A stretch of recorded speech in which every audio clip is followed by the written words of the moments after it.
غریب لوگ نبی کریم صلی اللہ علیہ وسلم کی خدمت میں حاضر ہوئے اور کہا کہ امیر و رئیس لوگ بلند درجات اور ہمیشہ رہنے والی جنت حاصل کر چکے ہیں، حالانکہ جس طرح ہم نماز پڑھتے ہیں وہ بھی پڑھتے ہیں، اور جیسے ہم روزے رکھتے ہیں وہ بھی رکھتے ہیں، لیکن مال و دولت کی وجہ سے انہیں ہم پر فوقیت حاصل ہے کہ اس کی وجہ سے وہ حج کرتے ہیں، عمرہ کرتے ہیں، جہاد کرتے ہیں اور صدقے دیتے ہیں، اور ہم محتاجی کی وجہ سے ان کاموں کو نہیں کر پاتے۔ اس پر آپ صلی اللہ علیہ وسلم نے فرمایا، لو میں تمہیں ایک ایسا عمل بتاتا ہوں کہ اگر تم اس کی پابندی کرو گے تو جو لوگ تم سے آگے بڑھ چکے ہیں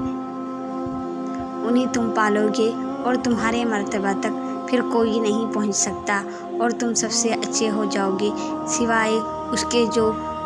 یہی عمل شروع کر دے ہر نماز کے بعد 33 مرتبہ تسبیح،